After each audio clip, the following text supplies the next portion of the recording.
reparación.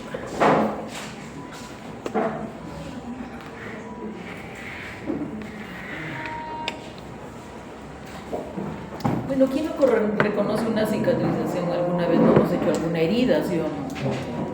Que puede ser superficial, que puede ser profunda, o una herida quirúrgica también. Y has visto que tienes tu cicatriz, ¿no? O también en los animales. Pero te habrás dado cuenta que la herida inicial, ¿no?, es más grande que tu cicatriz, ¿sí o no? Tu cicatriz es más pequeña, siempre. Por más que sea quirúrgica, siempre es pequeña. ¿Quieres saber por qué? No te duermas. No te duermas y vas a ver. Dice, ¿y cuáles son esas características de la cicatrización y cómo la reconocemos? Bueno, las cicatrizaciones necesariamente nunca, para nada, sobresalen la superficie de la piel, ¿sí o no? Al contrario, es algo deprimido todavía, ¿sí o no? Pero nunca tiene que sobresalir. Porque si estas cicatrices sobresalen la superficie, especialmente las heridas en la piel, eso ya es algo patológico. ¿Ya? Eso es algo patológico. Bueno, recuerden que la cicatrización es la proliferación de un tejido, ¿no?, que necesariamente es un tejido conjuntivo. Es blanca, ¿no?, es pálida, justamente porque hay mucha fibra colágena. Y la fibrosis, dice, ¿y la fibrosis es parte de la cicatrización? No, no es parte de la cicatrización. ¿Por qué? Porque nosotros estamos llamando fibrosis relacionado a ¿qué cosa? A la inflamación crónica. Y la cicatrización, el final de la inflamación, ¿sí o no? Eso es el final. La fibrosis es parte de un proceso inflamatorio que todavía continúa. Por eso es que bueno, lente. Bastante solo. Divino. Entonces, la fibrosis es parte de la cicatrización. Yo podría, miren, según la bibliografía, por si acaso, según la bibliografía, indistintamente pueden usar fibrosis y cicatrización. Muchas veces pueden hacerlo. Pero recuerden, la fibrosis está relacionada ¿a qué cosa? A la inflamación crónica. Y la cicatrización, pues es el final de una inflamación. Acá se cumple el segundo objetivo de la inflamación. ¿Cuál es? La reparación del tejido dañado, ¿no? Bueno, esta es la reflexión desde su experiencia, que ustedes deberían de hacerse la pregunta y ustedes deberían de responderse, pero nunca lo hacen. El resultado. ¿Qué dice el resultado? Ustedes, al final de la clase, van a aprender la base teórica de la reparación. ¿Es verdad o no es verdad? ¿Podemos cumplirlo o no podemos cumplirlo? Claro. Para Dios es todo imposible, así que recen. Así sea. Bueno, los contenidos de la sesión, y vamos acá. Nos dice, la reparación tisular, como hemos estado diciendo ya, es el segundo objetivo de la inflamación, la reparación tisular. ¿Cómo se puede hacer esto? A través de dos cosas, ¿no? La regeneración o la cicatrización. Sustituyes el tejido erosionado muerto por un tejido viable que garantiza la supervivencia del mismo. Sin este mecanismo de la reparación, entonces dice que las heridas nunca curarían. Recuerden también que el agente que produce el daño, esta injuria, como se le dice así, o como dice la bibliografía, es el principal causante de la lesión, ¿sí o no? Pero recuerden también que la inflamación también puede producir lesión. Los neutrófilos, en su afán por eliminar al agente causal, también pueden soltar enzimas que destruyen, claro que sí. Y hay algunos mediadores químicos de la inflamación que también pueden producir este daño. Entonces, acá parte de la lesión no solamente es del agente causal, sino también de la propia inflamación. Bien, entonces hablamos, dice que esa reparación-curación se puede dar por dos eventos, la regeneración y la cicatrización. La regeneración, ¿qué significa? Que se reemplazan las células lesionadas, igualitas, y aquí no pasó nada de nada. Dice, debe existir lesión del epitelio y o parénquima, pero se conserva el mesénquima. Entonces, en este caso, acá los tejidos o los órganos tienen la capacidad de poderse regenerar. Siempre y cuando se mantenga, ¿qué cosa? Se mantenga la matriz extracelular o la membrana basal si se trata de un epitelio. Si eso se conserva, entonces podrá dar lugar a la regeneración. O sea, aquí no pasó nada. ¿Cómo qué? Como el perdón. El perdón es así. Yo te perdono y aquí no pasó nada. Eso nunca sucedió y seguimos siendo amigas. Y no pasó nada. El perdón es que te olvides de eso que te hizo, porque ese o esa que te dice te perdono pero no olvido, esa persona no sabe perdonar. Así que dile que esté equivocada. Que así no es. Pero de verdad quieres vivir un perdón así, bueno, bonito, que te alce el espíritu, anda y confiésate, si eres católico. Ahí está el cura. Cuando te vas a confesar, el cura ya no es cura. ¿Sabes quién es? Jesucristo, que te está dando el perdón.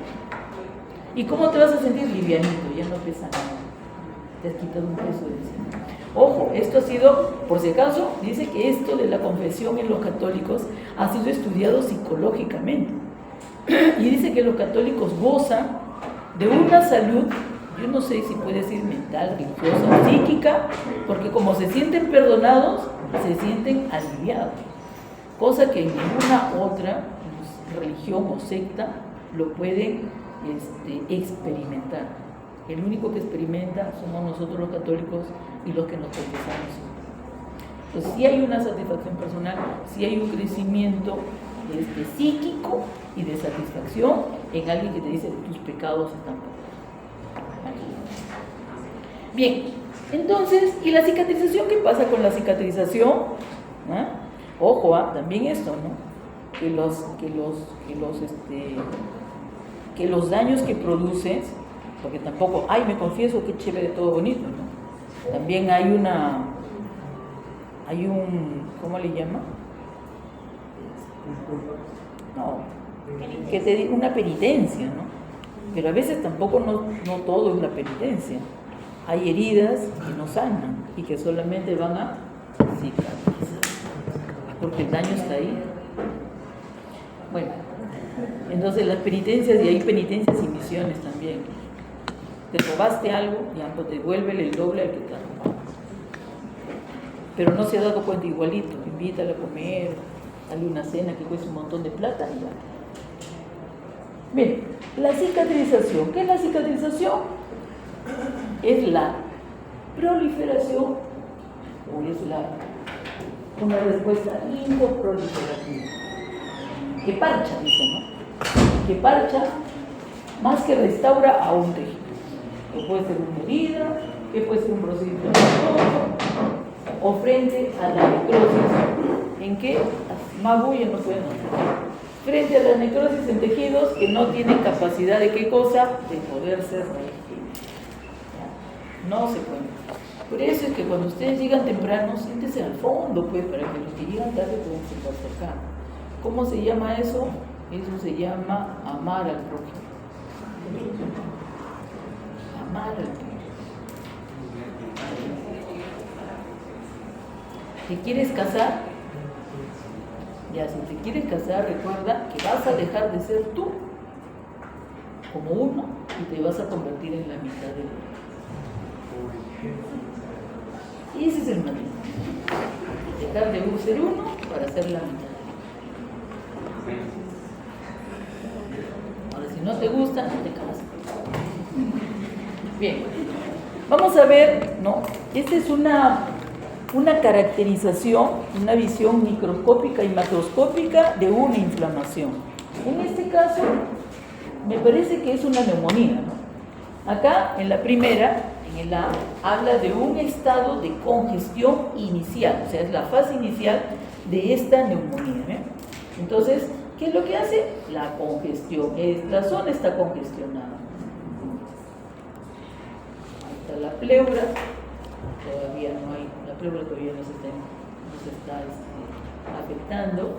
Hay muchas, dice, bueno, hay muchas, hay células inflamatorias, acá hay una sustancia rosada acidófila que está ocupando todo el espacio alveolar, ¿no?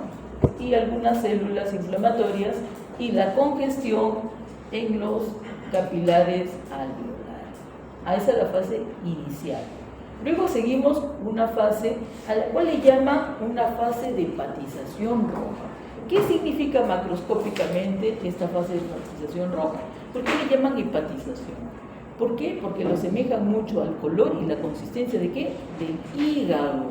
El pulmón, como una neumonía, tiene un parecido al hígado. Tú ves el pulmón y dices, oye, ¿qué pasa con este hígado? No es pulmón.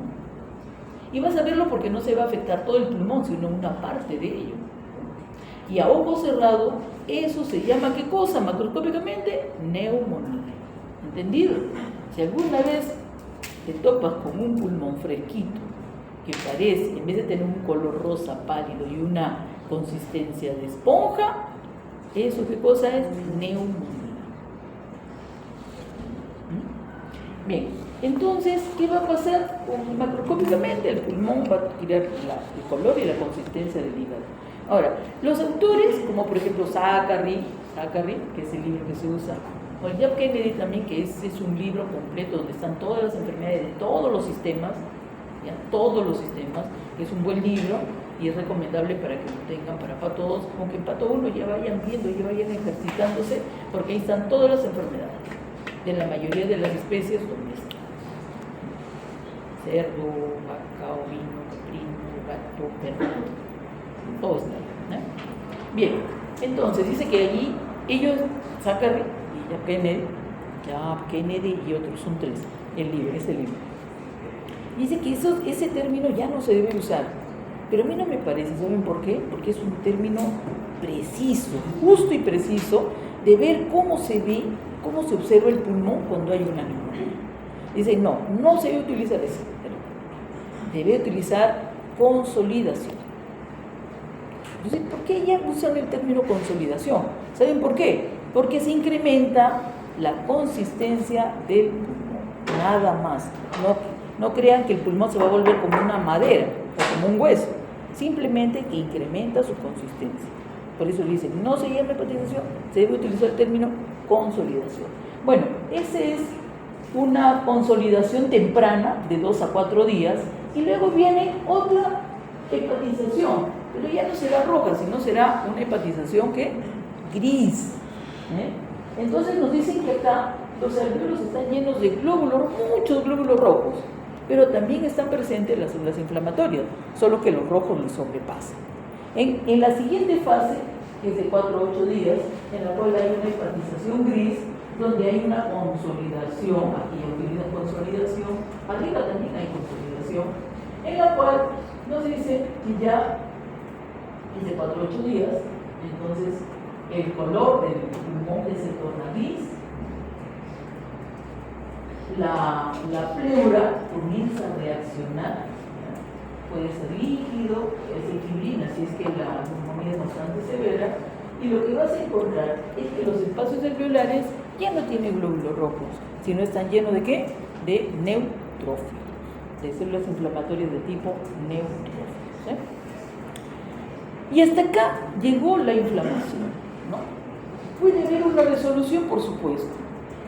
Si el sistema o el pulmón es capaz de poder llevar a cabo esto, de poder eliminar el agente causal, o de repente que este paciente ha recibido un tratamiento adecuado que ha podido eliminar al agente causal, que en este caso debe ser una bacteria, y que comienza a resolverse. ¿Y cómo veo la resolución? Pues aquí la resolución es que tiene que eliminarse estas células inflamatorias y de repente algunas células que han sido dañadas y han descamado tienen que ser retiradas. ¿Quién lo retira?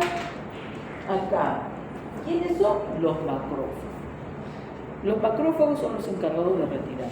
Los macrófagos y también algunos neutrófilos, pero principalmente los macrófagos, tienen que retirar el exudado, tienen que retirar las células, tienen que retirar aquellas células que han muerto también y que han sido descamadas, también lo va a fagocitar y va a tener que dejarlo limpio. Vas a encontrar también algunos neutrófilos también que están colaborando con eso, a pesar de que hayan estado interviniendo en la inflamación, pero también van a estar. Y luego el epitelio, este epitelio, que es un epitelio plano, que son los neumocitos 1, también se van a regenerar. Por si acaso, los neumocitos tipo 1 no tienen capacidad regenerativa. Los que tienen capacidad regenerativa son los neumocitos tipo 2.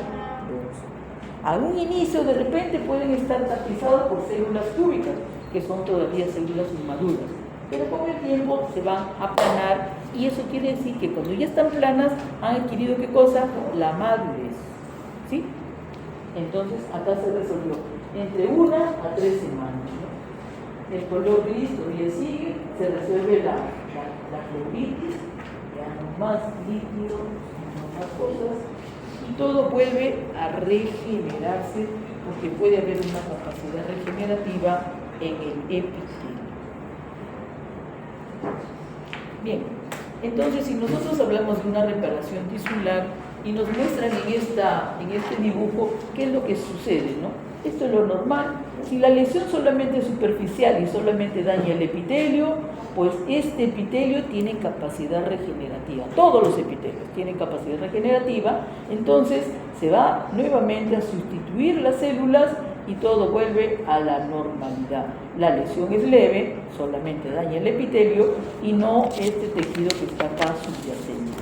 Por eso la resolución tiene lugar, en la resolución de este caso, tiene lugar a la regeneración. Pero si el daño es grave y que sobrepasa el epitelio y también acá la base, o el tejido intersticial, entonces este tejido que está abajo intersticial no tiene capacidad regenerativa. Por eso el único camino que le queda, ¿qué cosa es? La cicatrización. Sin embargo, si aquí todavía las células pueden realizar, puede ser que se divida y pueden llegar también a completar el epitelio, ¿no? Puede ser. Entonces el tejido conjuntivo que se afecta, la reparación necesariamente se hace a través de la cicatrización. Bueno, la capacidad de los tejidos para regenerarse, dice, ¿no? Está determinado por su capacidad regenerativa. Su capacidad regenerativa intrínseca, por eso se divide en 3 grupos a las células según esta capacidad regenerativa intrínseca. Tendremos los tejidos lábiles, los cuales son tejidos en continua división. Tenemos los tejidos estables, que solamente van a tener una capacidad latente para regenerarse en ciertas ocasiones. Y tenemos los tejidos permanentes, que nunca se dividen, pero que está relacionado también a ¿qué cosa? A una función que solamente ellos ejercen. ¿Quién? Por ejemplo, las neuronas, el músculo esquelético y cardíaco, ¿no? Y nada más. Estos nunca se van a poder regenerar, absolutamente nada, porque son células muy especializadas y por eso su división mitótica, ¿qué cosa es? Nula. Nunca se van a regenerar.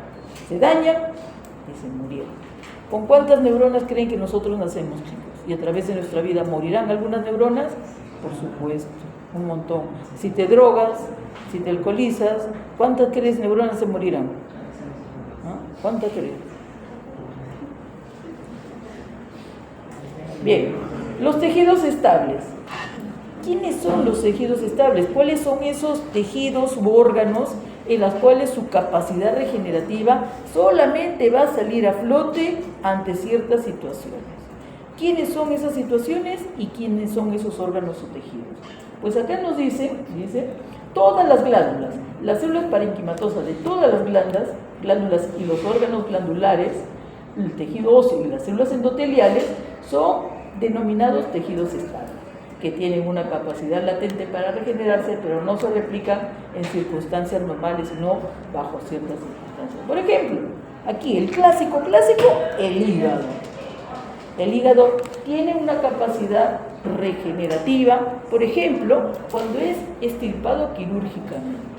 Dice, si se extirpa quirúrgicamente el 50% del hígado, el hígado en unas semanas vuelve a regenerar la cantidad de células que ha perdido. ¿Ya? La cantidad de células que ha perdido. No creas que se va a regenerar y va a formar otra vez los glóbulos. No, solamente va a recobrar la cantidad y número de células que ha perdido. Eso ha sido experimento de muchos años, ¿no? En ratones, en ratas, etc. Y han visto que esta capacidad regenerativa que tiene el hígado es bajo esta circunstancia que es la extracción quirúrgica del hígado. Pero también cuando hay un proceso crónico en el hígado, crónico, ¿no? Que perdura por mucho tiempo, puede salir a reducir esta capacidad regenerativa. Pero ¿para qué le sirve? ¿Para qué le sirve? Para nada. No le sirve para nada.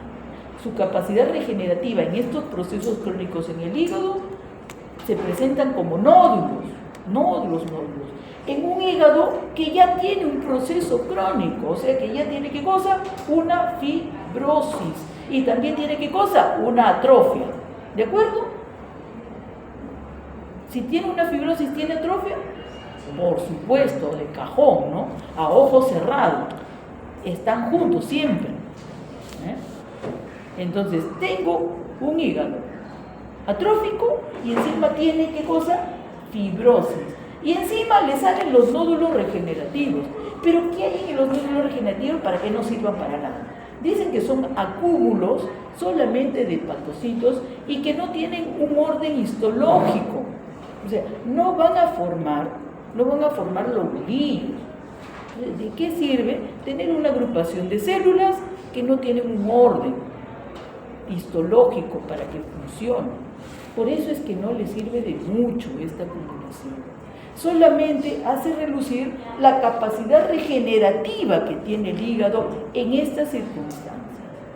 ¿Y también para qué?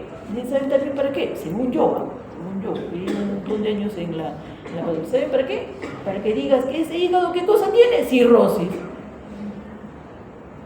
Porque así es el hígado cirrótico. Fibrosis, atrofia y nódulos de regeneración, que pueden ser grandes o que pueden ser pequeños. Que puede ser grande, que lo puedes ver macroscópicamente, pero que también pueden ser nódulos pequeñitos que están distribuidos por todo el hígado, que también eso es una cirrosis. ¿Y una cirrosis a dónde te lleva? A una insuficiencia, ¿sí? Ya no va a funcionar. Y si el paciente todavía está recuperando es porque le están dando, ¿qué cosa? Un tratamiento asintomático, ¿no? Pero que en cualquier momento se rompe o deja de funcionar, o ya no puede funcionar porque no tiene la suficiente cantidad de hepatocitos para que cumpla su función, y el paciente necesariamente se va a morir, obligatoriamente se va a morir, no hay forma.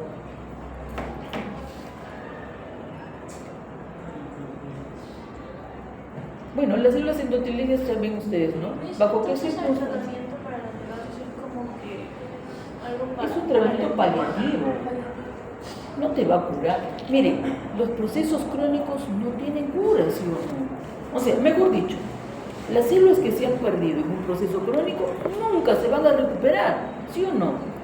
¿Por qué? Porque ya lo están reemplazando. Las células han sido severamente afectadas, se han muerto, se han retirado y están reemplazadas por un tejido conjuntivo.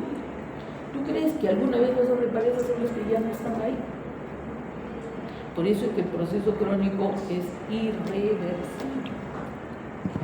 Un proceso agudo todavía podría ser, pero un proceso crónico ya no se puede.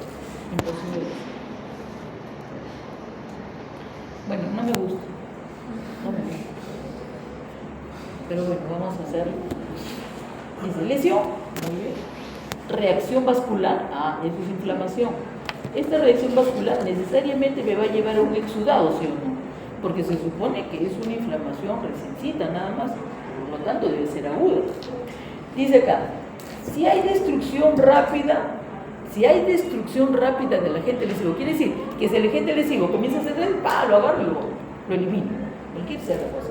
No hay necrosis, no hay muerte celular, hay resolución del exudado si es que lo hubiera, organización del exudado con una cicatrización. Se restituye todo normal y todo vuelve a la normalidad. Si no destruyes al agente lesivo, me va a provocar necrosis de las células, que pueden ser tejidos de células estables o lábiles. Si la armazón está intacta, necesariamente se va a dar la regeneración o la restitución de un tejido perdido.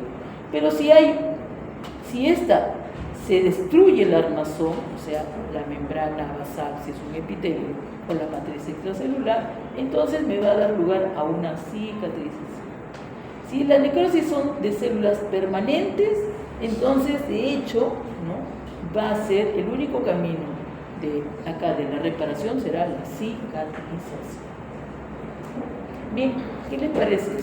Esta es una herida que ha sido provocada. Esta foto es una foto con un estereoscopio. Estereoscopio, sí, hay un estereoscopio que toma fotos de cosas macro, pero pequeñas. También no se meter un hígado que quieres ver con de lesiones así pequeñitas. Por ejemplo, ¿no?, la atrofia del intestino en caso de parvovirosis. Tú lo ves en el estereoscopio y vas a ver, ¿no?, que la vellosidad está chiquitita, nada más. Y lo comparas con otro intestino que está bien y vas a ver la altura que tiene el normal y la atrofia que tiene la parvovirosis. Se ve bien bonito. Y acá en los laboratorios hay, la cosa es conseguirnos un intestino que esté bien y un intestino que esté con parvo. Bien, esta es una herida provocada, este es un estudio para mirar los efectos o para ver si este efecto cicatrizante del aceite de copaiba es pues significativamente, ¿no?, o sea, científicamente comprobado que sí acelera la cicatrización. Entonces se provocó heridas en el lomo de un cuy y se hizo 2 heridas a ambos lados. En una le ponías una gotita de aceite y en el otro no le ponías nada. No, porque igual se va a cicatrizar, ¿sí o no? Nuestro cuerpo tiene la capacidad de poder hacerlo. Pero cuando le hicimos el hueco, pues le hicimos esto, ¿no?, un perforador. Y esto es la profundidad que tiene el herida. Todo esto que tú ves marrón, ahí medio puro y seco, ¿qué cosa es? Es la costa. Que la costa está formada principalmente ¿por qué? Por coágulo. Un coágulo que se deshidrata porque está expuesto al medio ambiente. Pero es una barrera física que ayuda mucho a que los procesos de cicatrización se den en todo esto. Miren, acá se ha medido 1.24, corresponde a este tejido rojito que ves acá, tiene 1.24 milímetros y la profundidad de la herida tiene 1.75.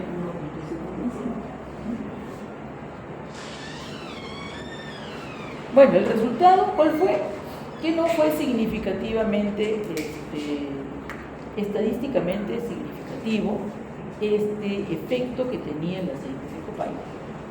Entonces, si estadísticamente no sale, quiere decir que esto se hace al azar, ¿no? Hoy día sí te sale bien, en la próxima de repente no, y así no vas a poder repetir el proceso, ¿ya?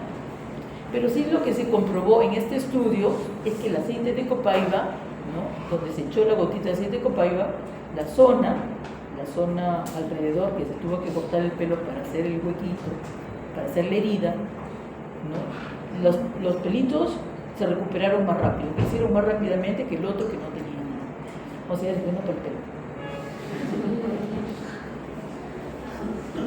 Y el aceite de copaiba es una sustancia que crece en la selva, en un árbol que se llama el árbol de copaiba, en el cual le hacen un cortecito y comienza a descargar el aceite.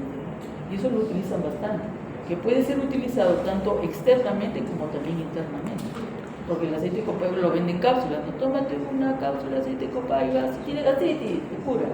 Pero tienen que ser, los productos naturales generalmente tienen que ser constantes y a largo tiempo para ver los efectos. No crees que como acá, ¿no? Ay, me duele la cabeza, me tomo una pastilla y se te pasó. No. Las cosas naturales son a largo plazo, no son a corto plazo. Así que, si quieres tomarlo, no crees que te va a hacer al toque. Bueno, cicatrización, dice, ¿cómo comienza la cicatrización? No recuerdo, dice, ojo, ¿cuándo empieza la reparación? La reparación comienza, dice, precozmente. ¿Cuándo? En la inflamación. A las 24 horas de sucedida la lesión, si no se produce la resolución, entonces ya comienza el proceso de cicatrización. Al toque, ¿no? ¿Y qué es lo que pasa? Si no hay resolución de este caso, comienza a proliferar. ¿Quiénes van a proliferar? Los fibroblastos y los vasitos neoformados, o las células endoteliales. Y van a formar los dos juntos un tejido que lleva por nombre, así se llama tejido de granulación. No te equivoques ni te confundas con la inflamación granulomatosa. Un tejido de granulación no es un granuloma, por si acaso. Se parece, pero no. Así como la fibrosis se parece a la fibrina, ¿no? Hay fibrina, entonces es crónico. Dicen, ¿por qué va a ser crónico? Porque se confunde fibrosis con fibrina. O fibrinoso con fibrosis. Así que tú no te equivoques, porque si yo estoy presente te pego. No, ganas me dan de pegarles los que hablan así, en serio. Pero Dios me da la paciencia, pero no detiene mi violencia. Exactamente. Bien, entonces, este es un tejido de granulación. ¿Qué es un tejido de granulación? Es un tejido inicial. ¿De qué? De la cicatrización o de la fibrosis. Así se inicia. Por eso dice acá, entonces, este tejido de granulación forma parte de una secuencia, claro, porque este es el tejido joven de cicatrización o fibrosis, y luego ya vendrá la cicatriz o fibrosis como tal, que le dice, ay, fibra colágena, fibrocito, etcétera, etcétera, y es parte de una cicatriz o de una fibrosis propiamente dicha. Bien, acontecimientos de la cicatrización secundaria. Entonces, se va a sustituir, ¿no?, a los tejidos que han sido lesionados severamente o que no tienen capacidad de regeneración. Y vamos a ver que hay cuatro fases en esta cicatrización. Tenemos una fase temprana, una fase intermedia, una fase tardía y una fase final. En la fase temprana, ¿qué es lo que hay? La angiogénesis, ¿no? La angiogénesis. ¿Qué es la angiogénesis? Es la formación de vasitos formados, de vasitos nuevos formados. ¿A partir de dónde? A partir necesariamente de los vasos que ya están ahí, en el tejido neuronal, por eso es preexistente. La fase intermedia viene a ser aquí el proceso, yo digo, el proceso que se las lleva todas es la proliferación. Pero claro, necesariamente tiene que haber una migración y proliferación ¿de quién? De los fibroblastos. Entonces, hasta aquí, nosotros tenemos una gran cantidad de vasos sanguíneos y de células y de fibroblastos. O sea, los dos, ¿qué cosa hay en los dos? Proliferación. Por eso dicen que el proceso crónico es proliferativo. Bien, luego tenemos en la fase tardía el depósito de la matriz extracelular. La matriz extracelular se tiene que formar. En la matriz extracelular es lo que vamos a llamar la cicatriz, lo que vamos a llamar la fibrosis. Entonces, ¿qué quiere decir esto? Que aquí esto, ¿no?, este tejido, que fue el tejido de granulación, va a madurar. ¿Va a madurar a qué? A un tejido fibroso, ya maduro, en la cual muchas de estas van a desaparecer o van a bajar en número, ¿no? Y la fase final, que es la fase más larga, que se llama remodelación, maduración y organización del tejido. De aquí, ¿saben de qué es? De la matriz extracelular, o como dicen, ¿no?, de ese tejido fibroso que está formando una cicatriz. Una cicatriz que dice ahí, una cicatriz estable, que pueda soportar ¿qué cosa? La tracción, o sea, el jalar o presionar ambos extremos y que esta herida no llegue a ¿qué cosa? A abrirse, que sea lo suficientemente fuerte. Por eso este proceso de remodelación tarda semanas o meses, imagínense. ¿Sí? ¿Cómo? ¿Qué depósito sigue? Matriz extracelular.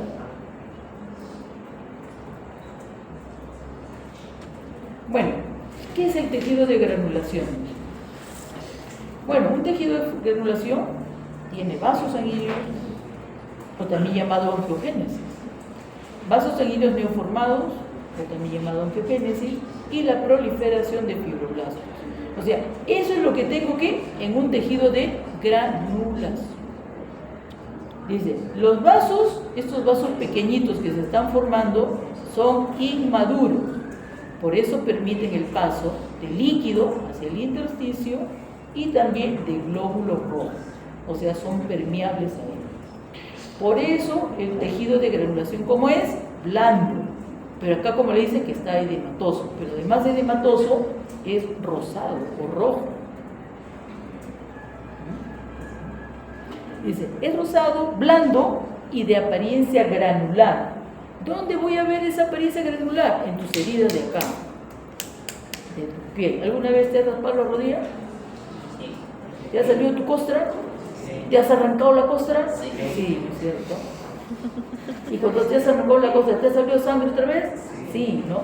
Pero has visto que allá está un tejido rosadito ahí, rosadito, pero que sangra. Y si sangra, otra vez se coagula la sangre y forma otra vez la cicatriz. ¿Por qué? Porque todavía no es tiempo de que salga. Cuando la costra se va a desprender por sí sola. Cuando ya se han dado todos los procesos de reparación. ¿Cuál es? La proliferación y también la regeneración de la epidermis. Ahí es cuando se suelta la costra, o cuando te bañas ya se desprendió solita, ¿no? Ya se fue y atrás estará o rosadito o ya estará blanquito. Si está rosado, todavía hay tejido de granulación, pero si está blanco es porque ya este tejido joven ha madurado. ¿Y cómo me doy cuenta que ha madurado? No te duermas, que aquí viene. Bien, esta es una foto en la cual se ve el tejido de granulación, pero ojo, acá lo que más resalta de este tejido de granulación, ¿qué cosa es? La formación de ¿qué? De vasitos neocromáticos. Como dicen, ¿no? Estos vasitos son todavía inmaduros, o sea, recién se están formando y todavía son permeables ¿a qué? A los glóbulos rojos que han salido. Y además que el líquido, por eso es que tú ves acá en medio cómo está laxo. Si al vez algunas células que están acá, miren estas que están acá, ¿qué viene a hacer? Los fibroblastos. Sí, pero no lo veo, yo tampoco. Así nos han dado la foto. Todo esto que ves acá son las fibras miocárdicas en necrosis. ¿El núcleo? No. ¿Qué necrosis es? Porque todavía sigue conformando la forma de fibra. Es una necrosis de tipo coagulativa. Entonces, este proceso, como tú ves, es un proceso que no quiere decir, primero retírame todo lo muerto y después lo paso. No, es un proceso que va, ¿no? Que va primero deben ir los macrófagos y también los neutrófilos, que van fagocitando todo, destruyéndolo, fagocitando lo muerto y comenzando a proliferar. Luego esto se va a retirar, porque cada vez más bastantes macrófagos, se va retirando poco a poco y esto sigue proliferando. Y como sigue proliferando por acá, este será joven, pero esto que ha quedado por aquí, ya con el tiempo irá madurando. ¿Y qué características tiene? No te duermas porque ahorita te digo. Bien, bueno, estas son heridas en la piel, ¿no? Que están hablando acerca de la curación de las heridas. No, creo que es un tejido cualquiera. Entonces acá todo está normal, no pasa nada, luego viene acá la discordia, produce daño, ¿eh? Y la reacción, ¿qué cosa es? La inflamación, células inflamatorias, los vasos están congestionados, dilatados y llenos de glóbulos rojos, y luego si no se resuelve esto, comenzamos con ¿qué cosa? Con la proliferación. ¿Proliferación de qué cosa? De vasitos neoformados y la proliferación de ¿qué? De los fibroblastos.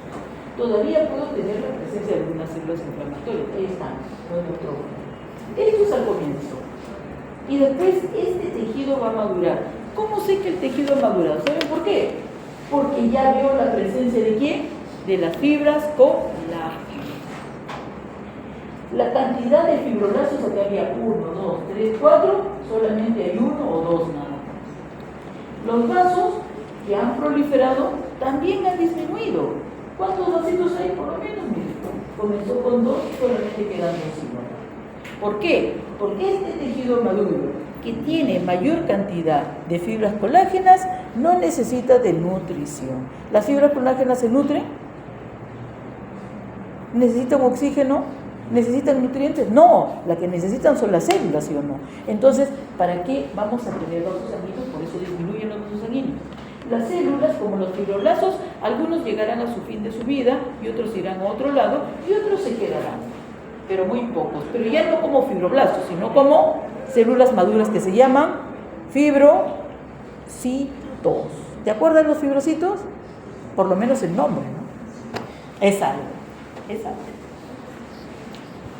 Y bueno, ¿qué nos dice? El tejido como muscular tiene no tiene capacidad limitada de regeneración, inducen inflamación, células muertas, y le sigue la formación de tejido de granulación y a continuación el depósito de matriz extracelular para formar la cicatriz.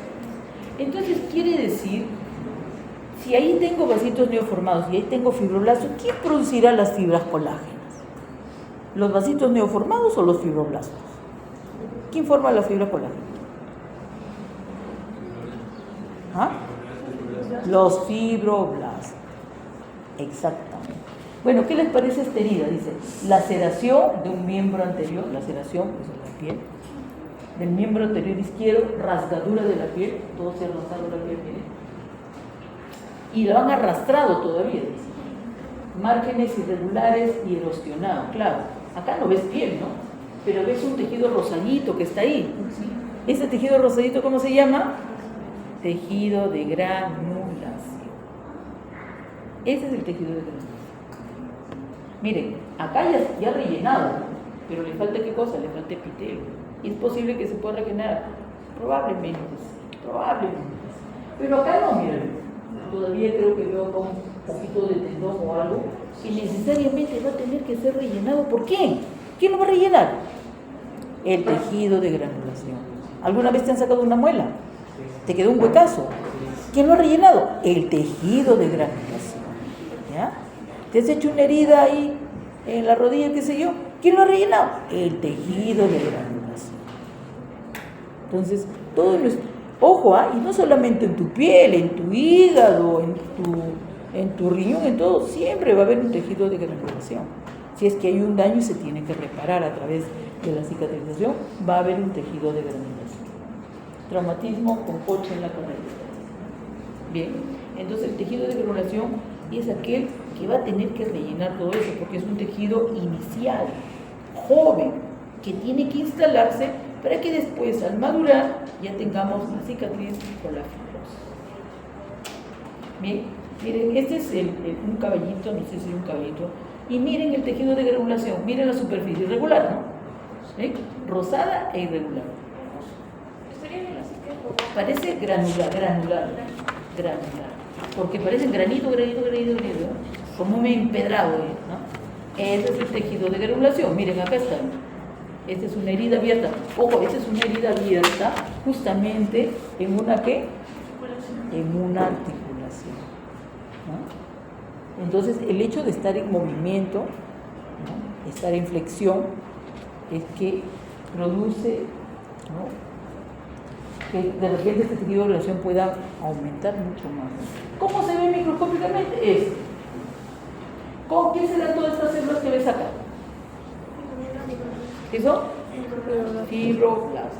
¿Te acuerdas los fibroblastos? No te preocupes, que ahora vas a ver muchos fibroblastos. Bien, y los vasitos neoformados, miren, acá hay uno que se está ordenando uno frente al otro, pero que ya tiene luz, pero que todavía no hay glóbulo rojo. Este ya se formó. Acá hay otro, ¿sí? Y son pequeños. Este que todavía está cerrado. Y el resto de células pues serán los fibroblastos, ¿no? Entonces, por eso es un tejido proliferativo, que proliferan los vasos y proliferan los fibroblastos. Bueno, ¿y quién es? Dice tejido de granulación, vasos neoformados más matriz extracelular, que aquí todavía no hay, o es muy escaso, ¿no? Todavía no hay. Y los fibroblastos sí están. Muy bien, comencemos por la primera etapa temprana que habla de la angiogénesis, ¿no? ¿Cómo es posible que haya angiogénesis? ¿Cómo es posible que se produzca proliferación de vasitos neoformados? Bueno, primero, antes de abordar el tema, dice, ojo, la angiogénesis es crítica ¿para quién? Para la inflamación crónica, por la fibrosis, para la cicatrización necesariamente, y también el crecimiento tumoral. O sea, los tumores En los tumores, ya que vamos a entrar en neoplasias, también vamos a tener angiogénesis. Las células tumorales estimulan a la angiogénesis. Pero esta estimulación no lo hacen directo, oye, quiero más vasos, no le dicen, ¿no? Sino que lo hacen a través de ¿qué? A través de los factores de crecimiento. Dicen, los angioblastos, miren, los angioblastos. ¿Quiénes serán los angioblastos? Así como hay fibroblastos, también habrá angioblastos. Los angioblastos son los que van a formar las células jóvenes que van a formar, ¿qué cosa? Vasos sanguíneos. Se parecen, dice, mucho a los fibroblastos. Pero ¿cómo puedo reconocerlo? Porque las células siempre van a estar en qué orden, en qué situación, una frente al otro, tratando de formar, ¿qué cosa? Una luz, siempre. Bueno, los angioblastos proliferan hacia los lugares periféricos para diferenciarse en células endoteliales. Ya, listo, qué bien, qué chévere.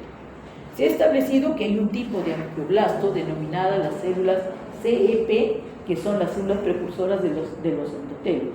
¿Cómo se llaman las células precursoras? Angioblastos, que se almacenan en la médula ósea de un adulto y son reclutadas hacia los tejidos para iniciar, ¿qué cosa?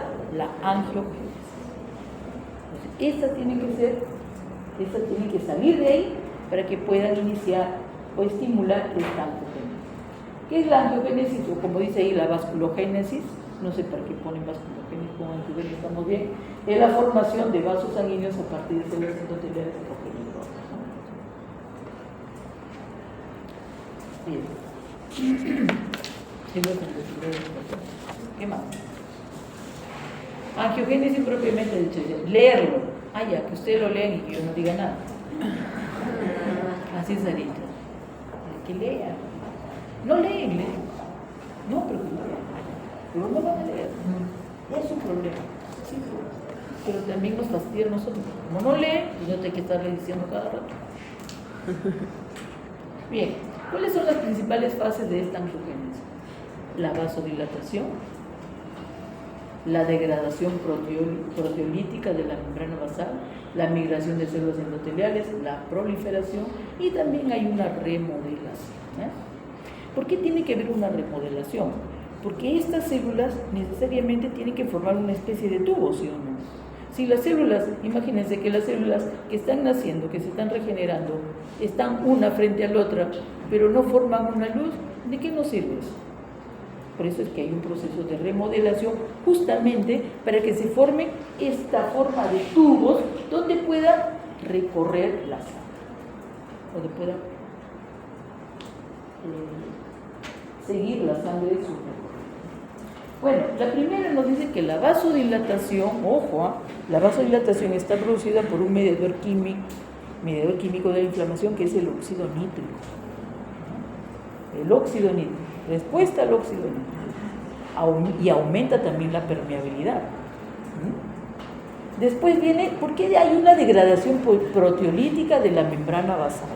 ¿Saben por qué? Porque la célula endotelial se tiene que desprender del vaso sanguíneo y luego, ¿qué cosa hacer? Migrar. ¿Hacia dónde? Hacia el sitio de la lesión o del estímulo angiogénico. Después comienzan a proliferar las células endoteliales y después estas tienen que formar, ¿qué cosa? Tubos. O sea, vasos que tengan luz, necesariamente, para que pueda circular la sangre.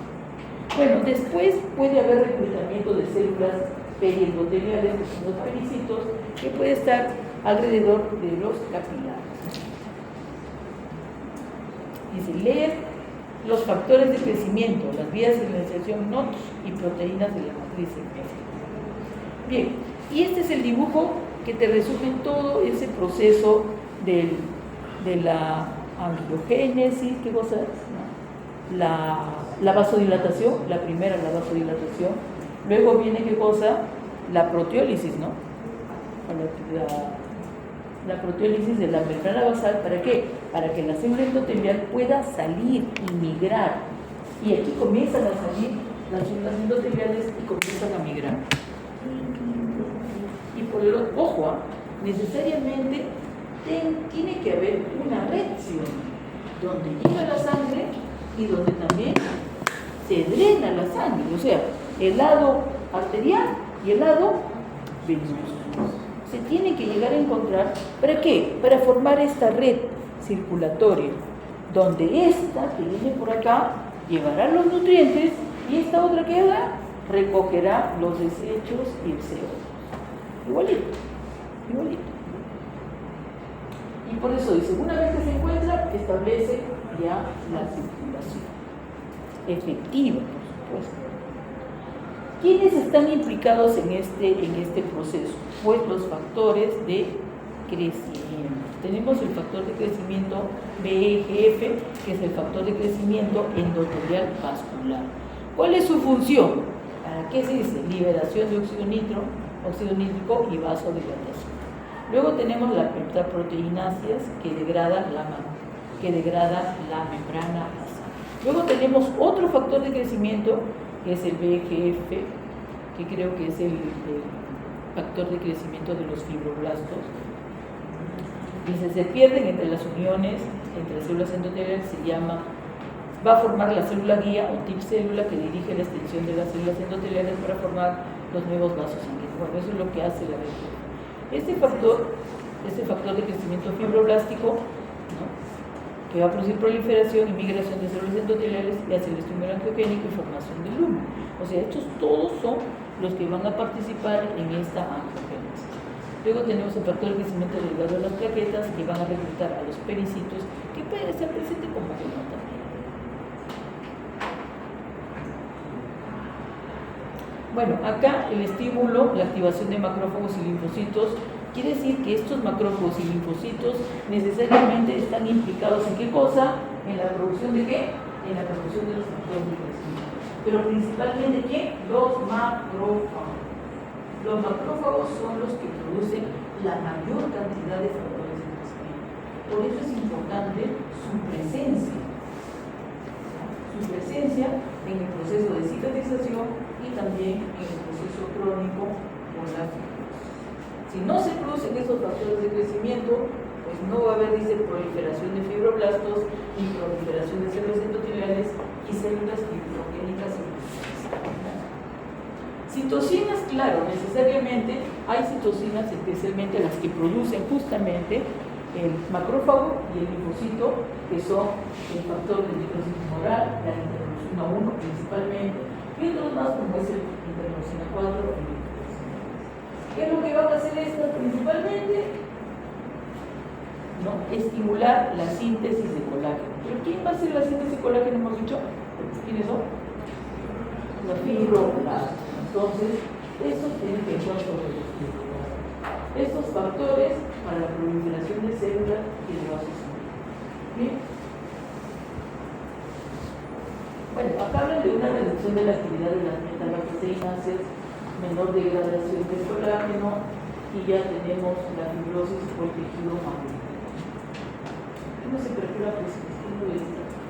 Bien, acá hay más factores de crecimiento, ¿no? Estos factores de crecimiento que van a producir por esto este factor de crecimiento fibroblástico beta, creo que es beta. No, este es un factor de crecimiento transformador. Hay un factor de crecimiento transformador alfa y un transformador beta. Pero el beta sobresale sobre el alfa. ¿Por qué? Porque esto dice que va a producir este factor de crecimiento que es el responsable del crecimiento del tejido de granulación, principalmente, ¿no? Este es el derivado de las plaquetas que también necesariamente va a estimular a la proliferación de células, especialmente de fibroblastos, y este factor de crecimiento de fibroblastos también, ¿no?, propiamente. Bien, factores de crecimiento. Los factores de crecimiento son sustancias que estimulan, ¿qué cosa? La proliferación celular, necesariamente, principalmente, ¿no? Dice que también desempeñan una función en la comunicación intercelular y su principal función principal es el control externo celular. Regula el ciclo celular, iniciando la mitosis, mantiene la supervivencia celular, estimula la migración celular y regula la diferenciación celular. Ya, eso ya lo aprendiste en biología, en histología, no sé dónde, y es suficiente, ¿ya? Listo. Aquí está el cuadro de los factores de crecimiento. Miren los factores de crecimiento. Aquí están todos, ¿eh? Aquí están en iniciales y en lo que significa cada uno. ¿Cuál es el origen? Miren. ¿Cuál es el origen que se repite más? ¿Qué célula produce más factores de crecimiento? Los macrófagos.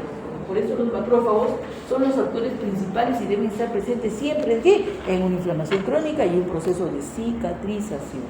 ¿Ah? Siempre. Bien, y acá están las funciones de todos esos factores de crecimiento.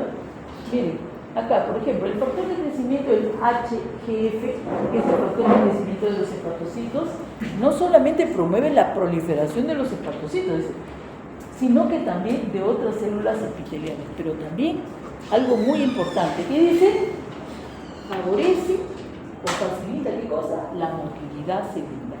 O sea, hacia dónde van a ir dirigidas las células. Por eso es importante que esté ahí. No solamente sirve para la proliferación de hepatocitos, sino también para otros usos. Bueno, acá esta sí, que es el crecimiento vascular, la proliferación de endoteliales y aumenta la permeabilidad vascular. Algunos factores de crecimiento son quimiotácticos, quimiotáctico para neutrófilo, quimiotáctico macrófago, quimiotáctico de fibroblastos y de células del músculo liso. Activa la proliferación de fibroblastos, células endoteliales y estimula también la síntesis o las proteínas de la membrana extracelular. Estos factores de crecimiento fibroblástico también, ¿no? Estimula la síntesis de proteína extracelular. El factor de crecimiento transformante beta también es un quimiotáctico, estimula la síntesis de proteínas de la matriz extracelular. Entonces, miren cuántos hay de la matriz extracelular que también están acá mencionados, ¿no? Este factor de crecimiento de los queratinocitos estimula la proliferación y diferenciación de los queratinocitos, que son las células que forman ¿qué cosa? La epidermis. Bueno, y la tercera, que es la remodelación de la matriz extracelular. La profesora aquí me la ha resumido bien chiquitito, que ya no me dan ganas de hablar. Pero bueno, ¿qué es la remodelación? ¿Qué podemos decir de la remodelación? La remodelación es el equilibrio entre la síntesis y la degradación de la matriz extracelular. Entonces, en un proceso inflamatorio que ya terminó, que se está dando la cicatrización, pues se estará dando ¿qué cosa? Se está dando la síntesis de colágeno. Pero ojo chicos, ustedes no sé si sabrán, se acordarán de sus conocimientos, que el colágeno no es solamente mi colágeno fibrita, ¿no? Hay colágeno amorfo, hay colágeno gelatinoso y no sé cuánto, y como es una familia de colágeno. Entonces, si hay formación de estos colágenos, también habrá algo que controle esta producción de colágeno, ¿sí o no? Porque si no, imagínense, si no se controlaría, ¿qué pasaría? ¿Qué haríamos con tanto colágeno? ¿Dónde iría el colágeno? Pues todo proceso de producción tiene que tener, ¿no? Tiene que tener algo que lo controle o que lo regule. ¿Quién es ese que va a degradar a esta matriz o estas fibras de colágeno? Pues van a ser una familia de enzimas que se llama las metaloproteinasas. ¿Por qué le dicen metalo? Porque dentro de sus componentes lleva ¿qué cosa? Iones metálicos de zinc. Son enzimas proteolíticas que dependen de los iones metálicos de zinc, ¿ya? Para desarrollar su actividad. Se conocen como 6 subfamilias de estas metaloproteinasas. Metaloproteinasa 1 para el colágeno amorfo, metaloproteinasa 2 para el colágeno fibrilar, y así, etcétera, etcétera, etcétera. Cada una tiene, ¿no?, a qué sustancia del colágeno degradar. Entonces, mientras se va produciendo, también se va degradando para encontrar ¿qué cosa? Un equilibrio en la producción de estos colágenos que van a formar ¿qué cosa? La matriz extracelular. Entonces, la remodelación es el equilibrio entre la producción y la degradación. ¿De quién? De los colágenos, que van a formar ¿qué cosa? La matriz extracelular. ¿Entendido? Muy bien. Bueno, dice, a ver, dice, ahí eso constituye el complejo engranaje, no sé cuánto, pero aquí, pero ya está muy difícil, dice, muy difícil de comprender. La remodelación está por un complejo engranaje de nucleoproteínas. ¿Qué es lo que te está diciendo? Que tu matriz extracelular o tus colágenos no solamente va a estar compuesto de colágenos, también va a haber glucoproteínas, también va a haber proteoglucanos, ¿no? Eso junto con toda la familia de colágenos que ya te he mencionado. Entonces, la degradación, ¿no?, de esta matriz con el reordenamiento citoesquelético, la translocación celular y el depósito de nuevos componentes. Estas metaloproteinasas tienen que degradar aquello que se está produciendo. ¿Para qué? Para controlarlo y decirle, ahí nomás. Pero es un proceso que sigue sigue la producción y sigue la degradación, hasta llegar a un equilibrio y hasta que esta cicatriz sea lo suficientemente resistente a la tracción. ¿Qué quiere decir? Que después de esta cicatriz sea lo suficientemente fuerte que se puede exponer a una tracción y nunca se va a abrir. ¿Y eso toma cuánto? Meses, ¿ya? No es semana, ni meses, ¿ya? Por eso cuando te dicen, ya tengo operado, dicen, tiene que reposar. Reposa.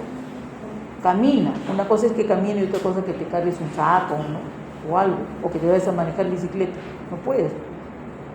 Todos los movimientos bruscos pueden llegar a ¿qué cosa? A que esta remodelación se siga prolongando o no se dé. Porque si haces una fuerza, o no sé, o haces algo que permita que la herida se pueda llegar a ¿qué? A abrirse. Y no solamente de la piel, sino internamente. Si te han operado aquí, te han abierto el abdomen, tu peritoneo, ¿lo han cortado o no lo han cortado? Claro. El tejido que está debajo del peritoneo, que también tiene tejido intersticial, tiene que ser resistente. Y luego viene, ¿no?, la piel, los músculos, etcétera, y la piel también. Una cosa dice, ay no, pero mire, ya está bien, mira, todo está bien por acá estará bien, ¿y por dentro cómo está? No sabes. Y muchas veces por dentro se ha abierto la herida, pero claro, lo detiene todavía porque tus músculos están ahí o tu piel está ahí, pero te duele a veces, ¿no? Porque por dentro se puede abrir la herida. Bien, entonces tenemos una fase fibroblástica, reorganización del colágeno, que vive entre la colagenosis, colagenolisis y la síntesis del colágeno, depósito de la matriz y patrón de depósito. Dice, la remodelación, ¿cuánto tiempo me lleva? Mira, ¿cuánto tiempo te lleva la remodelación? Mira. 6 a 1. Por eso hay que cuidarse. Nos dicen acá, el colágeno tipo 3 constituye la estructura temprana de la matriz. Los glucosaminoglucanos y los proteoglucanos son los componentes importantes.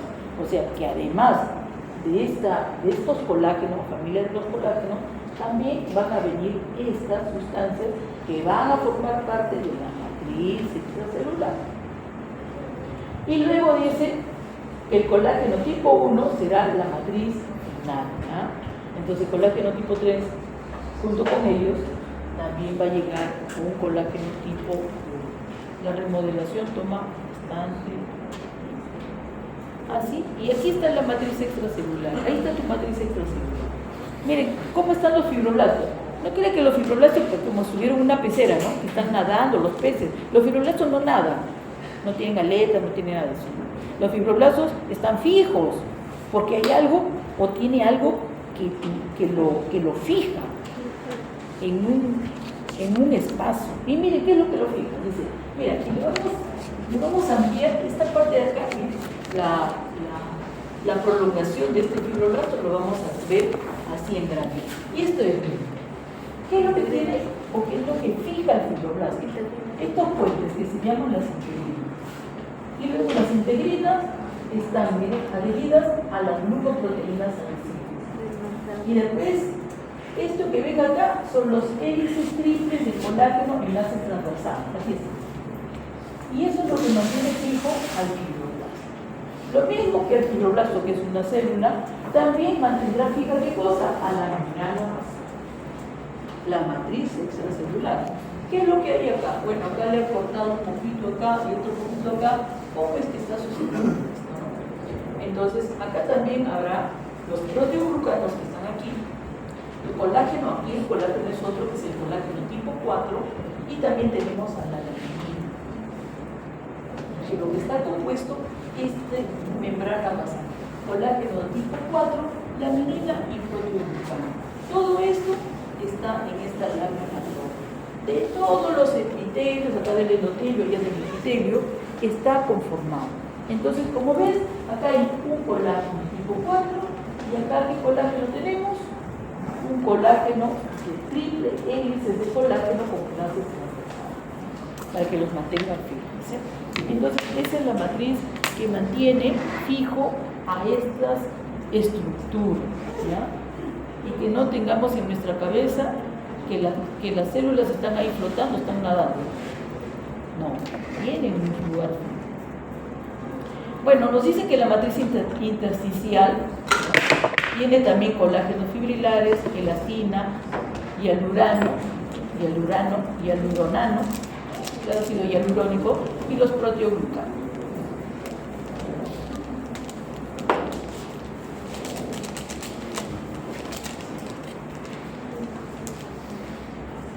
Bueno, en caso de los tejidos que son,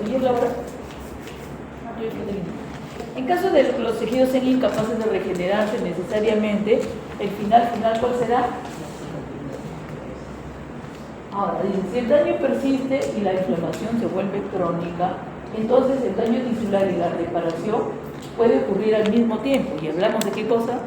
De fibrosis. Pero te has dado cuenta que los dos siguen el mismo camino. Habrá una fase temprana, ¿no?, de vasodilatación, angiogénesis, proliferación de fibroblastos, formación de tejido de granulación. Luego viene ¿qué cosa? La maduración, a través de que estos fibroblastos produzcan fibra colágena y ya se forma la cicatriz de tejido conjuntivo y la fibrosis también de tejido conjuntivo por maduración del tejido. Y bueno, miren, ¿qué les parece? Esto es una cicatriz producto de un infarto, miren. Blanco, ¿no? ¿Por qué se ve blanco? ¿Por qué se ve blanca la cicatriz? Por la presencia de fibras colágenas. Este es un testículo, ¿eh? Este es el testículo y esto es, ¿cómo le llaman a las capas que envuelven el testículo? Las túnicas. Las túnicas, ¿tú ves las túnicas? No. Se ha vuelto una sola unidad y gruesa todavía, ¿no? Y es blanca también, aunque está un poco manchada de sangre porque acá también hay hemorragia y acá también, pero también es blanco. Entonces, esta es una inflamación crónica, pero que el foco agudo, ¿dónde se encuentra? En el parénquima del testículo. Por eso el diagnóstico en este caso, ¿cuál es? Una orquitis y periorquitis, ¿qué? Crónica. El foco activo de la inflamación, porque si es una inflamación crónica, estamos diciendo que todavía prosigue la inflamación, ¿sí? Entonces hay un foco activo. El foco activo de la inflamación, ¿dónde se encuentra? Acá, aquí, en el parénquima testicular. Y el proceso crónico, ¿dónde está? En las túnicas, o sea, en la periferia del testículo. Por eso se llama orquitis y periorquitis, ¿qué? Crónica. Esto es el final, porque aquí hubo una necrosis, un infarto, pero el infarto me indujo a la inflamación. ¿Para qué? Para poder reparar a través de la cicatrización. Y esta es una inflamación crónica, que estoy viendo que la fibrosis está en la periferia, ¿sí?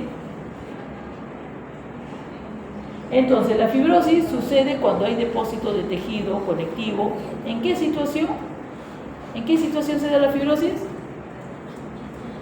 ¿En qué? ¿En la inflamación? Crónica. ¿Y la cicatrización? ¿En qué situación se da este efecto de cicatrización? Al final de la inflamación, ¿sí? Y esto lo leo. Solo quiero decir esto, ¿eh? Miren lo que dice el libro. El término de fibrosis hace referencia del exceso de depósito de colágeno y otros componentes de la matriz extracelular en un tejido. Como ya se ha mencionado, los términos cicatriz y fibrosis se emplean indistintamente, aunque la segunda, como la fibrosis, se asocia más a menudo al depósito anómalo de colágeno en órganos internos que se registran en enfermedades crónicas. Los mecanismos básicos de la fibrosis son los mismos que los de la formación de la cicatriz. ¿Ya? Dice. Durante la reparación tisular. La fibrosis puede ser un proceso patológico inducido por estímulos lesivos persistentes, como infecciones o reacciones inflamatorias crónicas, y suele asociarse a la pérdida del tejido. Si hay una pérdida del tejido, puede llegar incluso a afectar la función del tejido del órgano, llegando incluso a qué cosa, a la insuficiencia renal, a la insuficiencia hepática, etc. Y luego habla que de estos trastornos fibróticos también derivan muchas enfermedades crónicas y debilitantes, ¿como qué? Como la cirrosis hepática, ¿como qué? Como las nefropatías terminales, la pericarditis constrictiva, cuando hay una pericarditis fibrinosa o cuando hay una pericarditis crónica. Bien, y aquí está, ¿no? Tú ya ves el libro. Tú también ya ves. Y bueno, la curación de las heridas. Vamos a ver de primera intención y de segunda intención, aunque ya son 10. Miren, mejor vamos al dibujo ya. ¿Qué les parece? La cicatrización de primera intención, porque son curación de heridas, son aquellas heridas que son donde hay una pérdida mínima y donde también se cumplen con los procesos de esterilización o de asepsia, ¿no? Las heridas quirúrgicas, recuerden que cuando te cortan la piel, ¿con qué te cortan? Con una hoja de bisturí que está estéril, ¿sí o no? Tú la sacas y cortas. Por eso es que el borde o la pérdida es mínima y el espacio que queda también es mínimo. Es más, en una cirugía hasta te ponen puntos, ¿sí o no? Y hacen que los bordes coincidan. ¿Para qué? Para acelerar la cicatrización. Y luego de un tiempo te la tiene que sacar. Primero dice a las 24 horas, la herida o esa fisura que ha quedado ahí se va a llenar de sangre, de un coágulo de sangre. La parte que está más expuesta se va a deshidratar y va a formar la costra. De 3 a 7 días, ¿qué tenemos? ¿Qué cosa? El tejido de granulación. Los fibroblastos, los vasitos bien formados. Al cabo de unas semanas, ¿qué es lo que sucede? Este tejido va a madurar. ¿Qué es lo que va a hacer? Fibras colágenas, algunos fibrocitos, y los vasos disminuyen en número y ya está formada mi cicatriz, que demora muy poco. En semanas ya tengo mi tejido, ya mi cicatriz, o sea, mi tejido adulto, mi tejido maduro, compuesto por fibras colágenas, ¿ya? En cambio, en una herida de segunda intención es donde hay una pérdida, puede ser extensiva o también profunda, que no sabemos cuántos días va a tardar o cuántas semanas va a tardar, todo va a depender del tamaño y la profundidad que tenga la herida. Los bordes no coinciden probablemente, ¿no? Es lo que te pasa en tu rodilla, en tu codo, etcétera, ¿no? Entonces, ¿cuánto tiempo me va a tardar? El tiempo suficiente ¿para qué? Para que el tejido de granulación llegue a qué cosa? Llegue a rellenar todo ese defecto. Y luego, después de rellenarlo, tendrá que transcurrir un tiempo para que esto madure. ¿Qué quiere decir? Que los fibroblastos produzcan fibras colágenas, que disminuya el número de fibroblastos y también que disminuya el número de vasos. Como aquí hay una pérdida máxima, muchos de los fibroblastos se llaman miofibroblastos, que son los responsables de ¿qué cosa? De la contracción de la herida. Especialmente cuando tenemos curación de heridas de segunda intención. Listo. ¿Qué falta? Tarea. Lee esto. Y mañana me pregunto. Terminamos.